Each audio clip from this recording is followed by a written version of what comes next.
MIDC अतिक्रमण विरोधात प्रतिकात्मक अंत्ययात्रा व बांगड्यांचा आहेर आंदोलन। सातपूर व अंबड MIDCतील अतिक्रमणाविरोधात सामाजिक कार्यकर्ते समाजसेवक संतोष पी शर्मा यांच्या वतीने त्र्यंबक रोडवरील MIDC कार्यालय समोर आज संबंधित अधिकाऱ्यांविरोधात अंत्ययात्रा तसेच बांगड्यांचा आहेर आंदोलन करण्यात आले। सातपूर अंबड MIDCतील 130 कंपनी मालकांनी बेकायदेशीरपणे अतिक्रमण केल्याने या वसाहतींमध्ये नवे उद्योग तसेच विस्तारीकरणाला जागाच शिल्लक राहिलेली नाहीये। जिल्ह्याच्या अँकर इंडस्ट्री म्हणून ओळखल्या जाणाऱ्या या दोन्ही प्रमुख वसाहतींचा अतिक्रमणामुळे श्वास कोंडला असून नव्या गुंतवणुकीला देखील खीळ बसली। MIDCतील अधिकाऱ्यांच्या आशीर्वादाने हा सर्व प्रकार सुरू असून जिल्ह्याच्या औद्योगिक विकासासाठी अतिक्रमणाविरोधात लढा देणे गरजेचे आहे। यापूर्वी हे अतिक्रमण हटविण्यासाठी 19 दिवसांचे उपोषण आणि ठिय्या आंदोलन करण्यात आले, मात्र भ्रष्ट यंत्रणा काही जागी झाली नाहीये। आता पुन्हा अधिकाऱ्यांना जागे करण्यासाठी प्रतिकात्मक तिरडी अंत्ययात्रा तसेच बांगड्यांचा आहेर देत आंदोलन करण्यात आले। पुढील 10 दिवसात सातपूर अंबड MIDCतील अतिक्रमण काढण्यात आले नाही तर 1 मे कामगार दिनाच्या दिवशी अधिकाऱ्यांविरोधात मुंडन आंदोलन देखील करणार असल्याचा थेट इशारा देत होणाऱ्या परिणामाला प्रशासन जबाबदार राहणार असल्याची संतप्त प्रतिक्रिया संतोष शर्मा यांनी दिली आहे।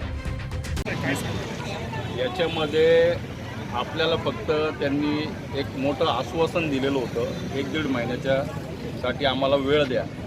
1-1.5 महिना होऊन गेला आणि हे लोक कुठंही आजपर्यंत यांच्या वरच्या वरिष्ठ अधिकाऱ्यांना कागदपत्र पोचवत नाही। ते त्यांच्या दर्जातच ठेवतात आणि त्यांच्या वसुलीसाठी एक धाक दाखवण्यासाठी उद्योजक यांना फक्त दाखवतात आणि धाक दाखवून पैशाची वसुली करतात।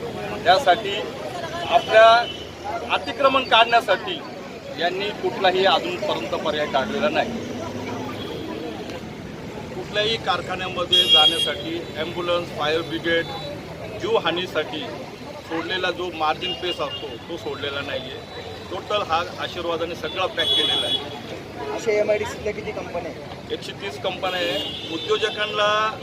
उद्योजक म्हणलं ना तर त्यांचा आणि माझा त्यांच्यासंग काहीच वाद नाही आहे। हा वाद आहे फक्त अतिक्रमणापुरता।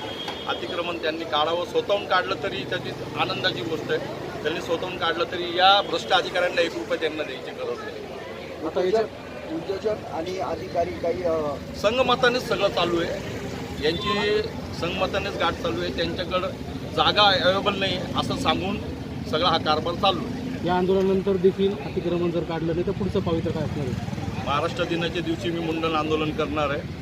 त्याची जागा वेळ सगळं मी पत्रकार माध्यमातून। नाशिक लोकशाही न्यूजसाठी प्रतिनिधी रमेश खरात, सातपूर।